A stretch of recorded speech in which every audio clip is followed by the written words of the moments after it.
Hello, and welcome to the GATE Show. GATE stands for Groton Advocates for Tax Efficiency. I'm Scott Ahmet, Chairman. I'm also a representative on the RTM in Groton District 6. GATE was formed when a dozen or so concerned citizens from Groton got together and decided to do something about their local government. GATE was formed as a political action committee to express our issues and to be a source of information to the Groton taxpayers. We felt the electorate needed to better know policies, processes, and ongoings of how and why their tax dollars are being used. Our overall mission is to provide a more transparent and informative source to the Groton electorate so they can make informed choices on how their tax dollars are being spent. And now to my colleague, Rosanne Kotowski. I'm Rosanne Kotowski, Treasurer for GATE, and also on the RTM representing District 6. I would also like to welcome you to the GATE Show, which we are very excited about. The GATE Show came about in order to present the residents of Groton an alternative perspective to tax and spend. Today, we are happy to welcome Mayor Heather Somers to discuss the Groton Town budget. The GATE members have prepared questions and submitted them to Mayor Somers in advance. Scott? I welcome Mayor Somers, and thank you, Mayor, for being the first guest on GATE. And would you like to tell us briefly a little bit about yourself?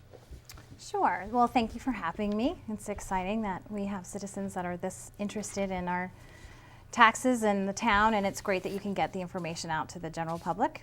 My name is Heather Somers. I'm the mayor of the town of Groton.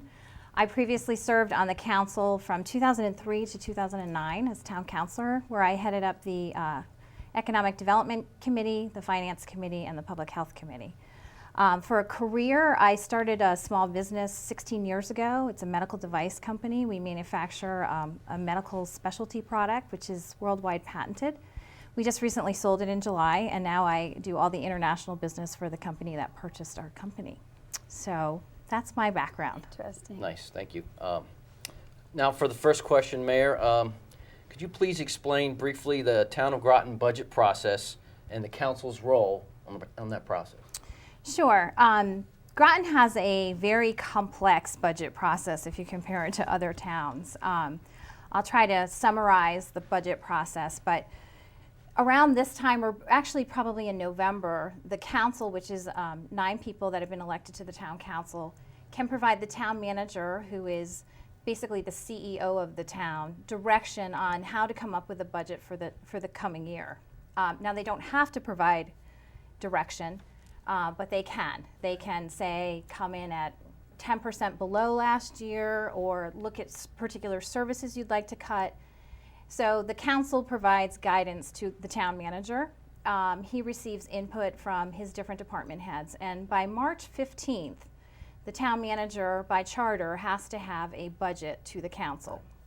At that time, the council will go through by department, actually by line item, and unfortunately, the way that our budget is done, we look at the previous year. And in my business experience, that's not very helpful. You should really look at the past 5 years to look at trends. But they compare it to the year before. And the council at that time can make cuts to the budget, or they can actually add money back into the budget if they feel it's necessary. When the council is finished with their budget deliberations, which lasts probably till about I'm going to say the end of April. I think it's April 28th is actually the date.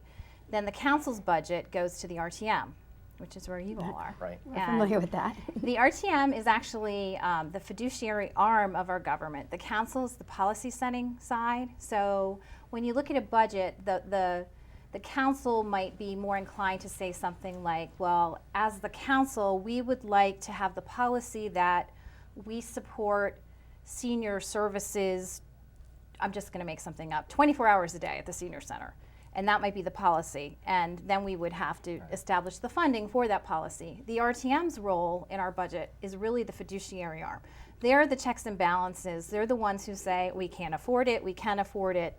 And we have 42 representatives by district to go through what the council has done and what the town manager has done, and to make cuts. The RTM, I think, needs a 2/3 vote of whoever's present to be able to make a cut. They're not allowed to add anything in addition to. Now, if the council fails to adopt the budget by the 28th, the town manager's budget goes to the RTM. And if the RTM fails to act on the budget by, I believe it's May 5th, then it's the town manager's budget that's actually passed. So it's very complicated, but the one thing about it is because it's such a long process, it allows citizens to be involved in the process if they choose. And one thing that I would really like to stress is that you have 42 representatives by district representing your interests, so it's very important to contact them. There's a list of their names on the town website. You can call them. I'm sure every single one of them is very interested in hearing what you have to say about the budget, what you like, what you don't like, what you'd like to see changed in the town. And the more input we have from citizens, the better off we all are. Thank you. I don't know if that covers it, Yes. but in a I'm just gonna nutshell, skip down it's a little here. tricky. Each year, the town council receives what seems to be a level services budget from the town manager. In your view, is there a possibility of the town council directing the town manager to produce a zero tax increase budget for the town council to review? I would say a zero tax increase budget, no. I would say no. It's very hard to direct somebody to do that at the beginning of the process. And the reason why is because you don't know what your revenues are going to be coming in. And partly the reason for that is because the state of Connecticut gives money to each municipality, and you don't know what that number is until the very last second. And we all know this year the state of Connecticut is in dire financial straits. There's a $1.2 billion deficit, and it has been very clear that there will be reduced funding to municipalities. But the question is, we don't know what that's going to be. We don't know how the decrease will be divvied out among the municipalities, and there's no way to know until the very end of the game. So therefore, to go to him and say there's no tax increase is a very difficult exercise for him to do. What the council, I think, should do in the future is look at what services we are willing to do without. And quite frankly, over the years, the council really has not had the stomach to do that, because no matter what service there is that we no longer want to provide, there's somebody who's going to want that service. And it's very difficult. So that's why the more citizens that can get involved and tell us what they want, what's working, what's not working for them, it helps make that decision a little bit easier. For example, if you wanted to say, I want to reduce, I'll just pick on this one because it comes up every year, the library services. Right. There's always someone who's going to want to use the library. Right. Some of us feel the library is a haven, especially in tough economic times, where if people don't have resources, they can go to the library, they can use the computers, where other people will say, we have 3 libraries in town, why are we funding them all? So it's a very difficult process. And on the RTM too. on the RTM also. Yeah. And I've had thoughts that maybe we should go and tackle certain parts of the budget, because I think to try to do the entire budget in one season, to prioritize what works within this department versus what doesn't work in every department, it's overwhelming, because the other part of the equation is that all of us are volunteers, the council and the RTM, and we have to extract information from the permanent staff, and that takes a lot of time. Got to know the right questions to ask, so Exactly. to speak. Yeah. So it's a daunting process, to say the least. Great. That's a great segue into my next question, which talks about stuff to do with the state. So the town council has been meeting regularly with the state representatives to discuss the many unfunded mandates and other issues. Can you describe these meetings and how they've been going? Certainly. I'm not sure they're going to want me to describe these meetings. Just so everyone is clear what an unfunded mandate is, an unfunded mandate is a regulation or a law that's passed down from our legislative body in Hartford, which basically tells our towns, our municipalities, that they have to do something. And every time they tell us that we have to do something, that's fine and dandy, but it costs money, and they're not willing to help fund what they're asking us to do. I can highlight a few examples. Would be, we used to be able to tax the equipment on capital within businesses, computers and desks and anything of value in a business we were able to tax, and that money came to the town of Groton. Years ago, the state legislature decided that no, that money, which is called MM&E, needs to go to Hartford, and Hartford will divvy it back down to the town. Last year, the town of Groton lost $360,000 because of this. that. Wow.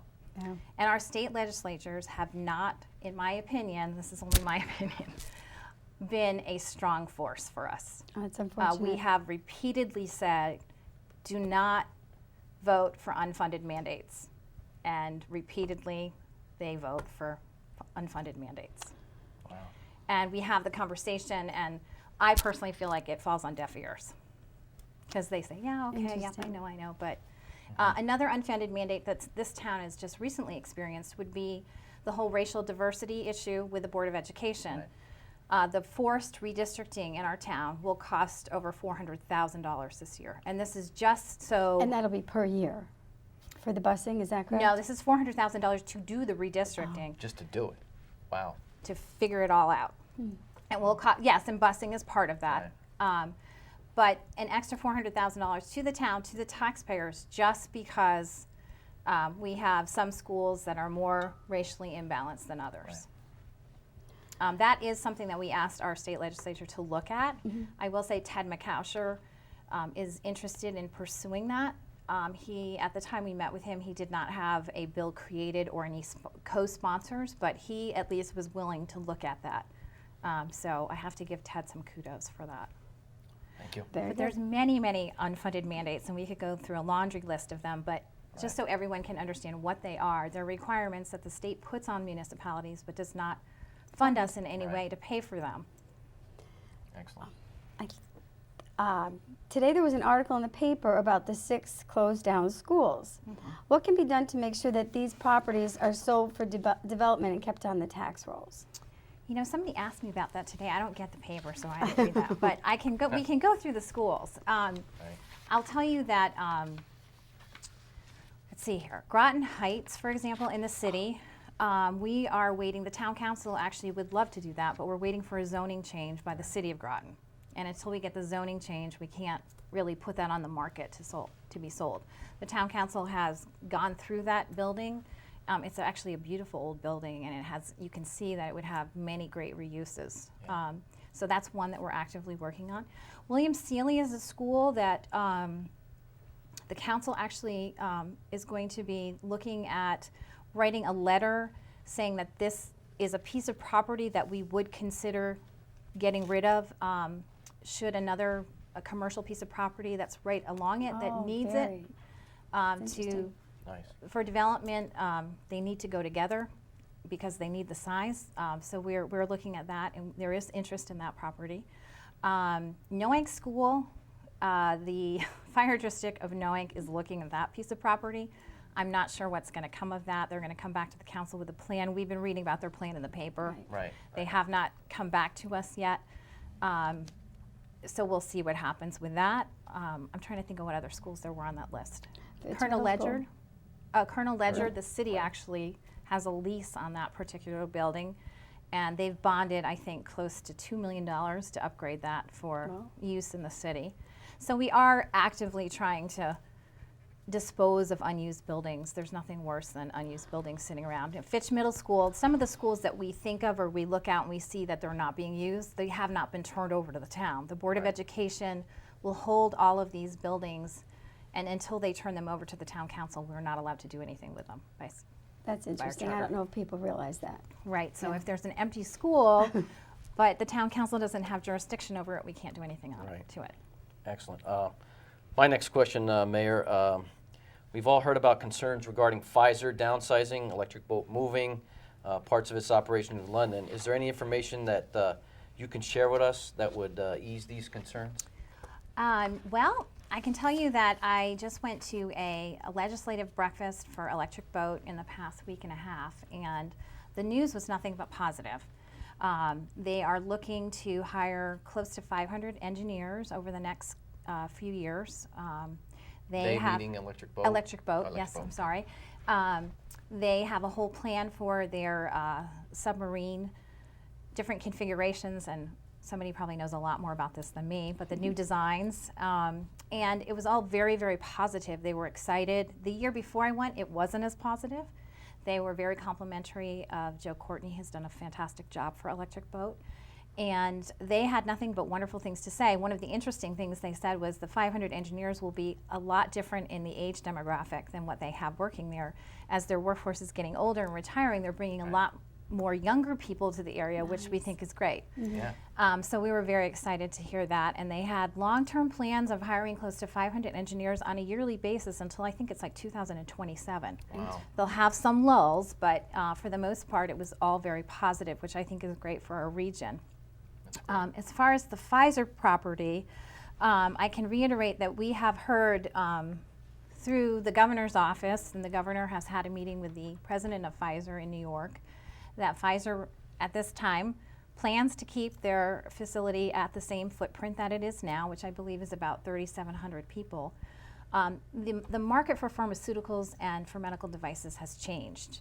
The R&D is really not done necessarily in-house anymore. They tend to buy up these smaller little companies and bring the drug development into Groton, and every drug that's developed, what we're told, will go through the Groton facility. But the industry has changed. So that's part of growth and business, et cetera. So we can't fight that. But what we can do is try to help support the revitalization, the reuse of the current buildings, which myself and the town manager and the mayor of the city have done everything that we can to support that effort. I can't tell you who they are, but I can tell you that we are actively working with quite a few companies looking at different parts of the Pfizer property. But really, that's in Pfizer's hands because it's a private company, and I That's can't. good news. It is good news. There's a lot of activity. Listen to all the negativity that you hear. We're trying to be positive and do everything we can. The state has had involvement there through the Department of Economic Development. Obviously we wish things would move quicker, but there is interest in many of the different parts, so we're hoping that we can make some announcements shortly. Promising. Excellent. I'm going to take the next question. Shifting gears a little bit here, Mayor, in your opinion, do you think the recent sale of the Thames Valley Communications and the buying of debt by Groton Utilities has any impact on the town? Well, I will say I'm a citizen of the city, Right? so I can speak to this. I have to say I think it is absolutely a travesty what has occurred. When you think about the amount of debt that has incurred, that's a new school. I mean, it is just outrageous. Here we are in the council trying to cut $1,000 from this or, $100,000 for that, and they've gotten themselves in $27 million of debt. It makes you wonder who is watching what's going on and how does it go on for so long. And I will say, not to be super political, but this is a classic example of what happens when you have a majority party that's running a commission, a majority party that has owned the council and the mayorship for years with no checks and balances, with private meetings going on. I think that there should be an investigation. I think that anyone that had any involvement that was on the council or in the commission should resign, and I think we need a whole new crew in there. And I have to say, as a taxpayer of the city, I'm disgusted. And for the people that have Groton Utilities outside of the town of Groton, what representation do they have in this whole debt deal? Doesn't seem to be any. It does, somebody said, if it looks like a duck, it quacks That's like right. a duck, it's a duck, it just looks bad. And no matter how you want to spin it and make it look like this is a good deal, it just is amazing to me that in a business, every year after year, you're incurring this debt and you're not doing anything about it. Well, they had to sell it, but it was a decision that needed to be made a long time ago, in my opinion. Absolutely. So it was a long time coming, I guess. I'm glad you elaborated on that because one of the goals of GATE is to try to advocate for transparency in government. Just moving forward, what can we do to try to rectify this situation? Is there anything we can do? Well, I mean, this is tricky because it's a public utility company that's owned by a municipality, but from what I understand, TVC is a private arm of it. But, the commission members reported to that council they're all one party. Absolutely. The council, most of the people that are there, including the mayor, were there when this was all going on. And whether you say you knew or you didn't know, you should have known. Exactly. And That's a great point. yeah, if you didn't know, then you weren't should've. doing your job. Right. Come on, these people had to report to you. And the fact that the taxpayers and the ratepayers are going to be stuck with this bill, and I've heard unofficially it's actually even higher than 27 We've million. heard that as well. It's in the $30 million, Yeah. I think, from the last article in the day paper. I mean, can you imagine if that happened in the town of Groton? I know. I mean, with the Wow. RTM having to answer, I mean, it's outrageous. And it's outrageous that people aren't more upset about it, you know? I know, where's the outrage? Right. Hopefully some new members will get elected to the city council and it won't be recycled people. That's a good word, a recycled. It's been Yeah. recycled, it's been the same.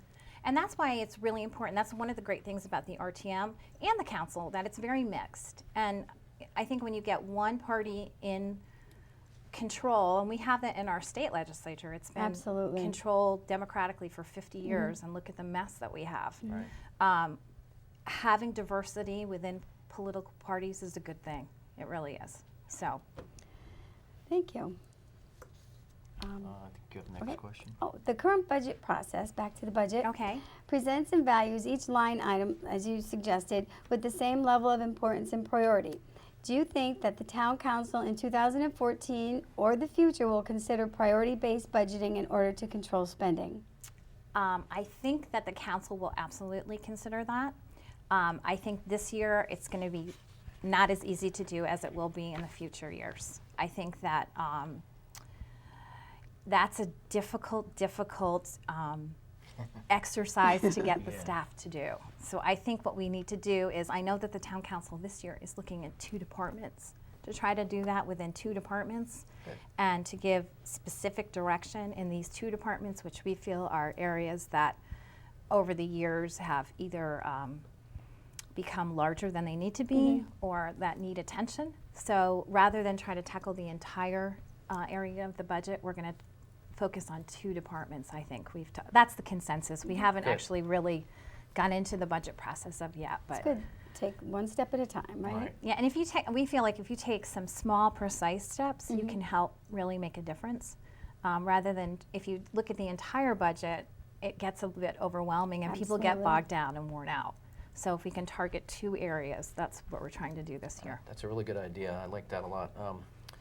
My next question, Madam Mayor, I'm going to talk about more budget kind of things. Sure. While consolidating political subdivisions is a difficult subject in which many people are passionate about, what specific town services do you see as being able to be shared with the town, the city, Groton Long Point, in order to control spending? Wow, that's a loaded question. Yeah, just so everybody knows, there's no way you can consolidate the town and the city without the act of the legislature, and it's a very complicated process. All the residents of the city would have to vote, and that seems like that's something that's probably never going to happen with Right. the way that we are here in New England. And that is not the goal of the council in any way, shape, or form. But what we can do is look at what services that we can share. I don't know if you saw the paper today. I actually don't get the paper, but somebody told me that one of the areas that we've strongly tried to look at with the town has been dispatch. And the city has wanted to have their own dispatch. That's absolutely something that we could share services. I think the town of East Lyme, Waterford and New London Right. just got together for dispatch. The idea is probably at some point, like in California, they dispatch from 4 locations for the entire state. So there's no reason that we can't share dispatch. I think we could also share things like the housing of prisoners. I'm sure I would love to see Parks and Rec Parks and be Rec, together. perfect example. I mean, it Perfect. seems silly that we have Parks and Rec in the city, Parks and Rec in the town. One thing I want to stress is we are all part of the same town. That's right. If you live in the city, you live in the town. I live in the city, and I also live in the town, but we're Right. all part of the same town. And a good I'm sure there's many, many other areas that we can look at. Those are just a few off the top of my head. I think we're almost running out of time, so we have 2 more questions. Sure. And would you like to talk about your office hours at the library? Oh, yes, sure. I forgot about those. In order for the budget process, I know that some people are just not comfortable coming and talking to a large group. We actually tried to have a pre-budget, give us your input meeting, and we had it at the senior center. But again, I think some people are just uncomfortable speaking in front of, you know, these 9 scary-looking counselors and all these RTM people. Right. So we did have a few people show up, and people that had not shown up before, which I thought was great. So what I thought we would do is I'm going to have office hours at the library from the last week in February through March from 9 to noon in room 5. So if anybody would like to come and talk about the budget, or if you have questions, or if you just want to give me thoughts, please come and talk to me. I'll be there. And Can I come? sure, you know, if RTM members want to come, Right. you know, just so To hear what people have to say. to hear what people Right. have to say, Yeah. or if, you know, somebody's not comfortable coming in from a group, or if they just have a question, if they want to know how the budget works, if they want to look at it. I thought that would be a good opportunity for people to, you know, either have a one-on-one or not such a maybe intimidating forum to come. We are going to have a pre-budget hearing. I think it's the 5th of February. Is that right? I can't remember, but it'll be posted where you can come and give your thoughts to the council before the budget process. Right. I think they had it at the senior center last year. Right. This is a pre-budget hearing, It's a a public hearing. hearing, so I think it will be at the Annex. annex. Right. And that should be up on the website shortly. I have actually two more questions. One is about a new area. Recently, the new school task force came about. Yes. Has the council set any goals or priorities for that Well, task force? the council really doesn't, we're not allowed to set goals. You're not, okay. No, and the Board of Education is not either. The task force under statute really is set up so that they get the input from the Board of Education. They'd have a vision committee, education spec, which would tell them what the board would love to see.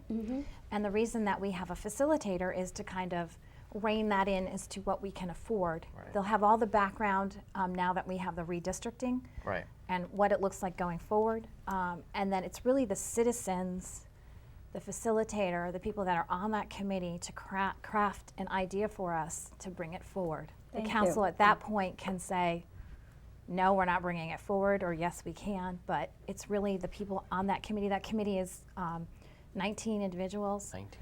19. New people. I thought it was very important to get some Really? new faces Good. on there. We have one man, Mr. Kohler, who's been through the process before, but he's kind of our person who's been through it. But Right. pretty much a lot of people on there are very new. There are people that have children, people that have had children, some teachers that are involved, and I think it's a really good group this time. Thank you. Well, we're almost running out of time, Okay. Madam Mayor. I have one quick question. Sure. Have you decided if you're running for re-election in November yet? I think I will be running in You will. November. Okay, Yes, great. I'd like to. I've had a great time, and I'm humbled by everyone's support, and I'd love to be able to serve again. Excellent. Well, thank you, Madam Mayor Somers, for being our first guest on the Gate Show. I'd like to thank the Gate members. I'd like to thank the viewers for watching. I'd like to thank Comcast, Frank, and Karen. You can email us at grotonadvocatesfortaxefficiency@hotmail.com. And remember to open the gate to transparency. Thank you.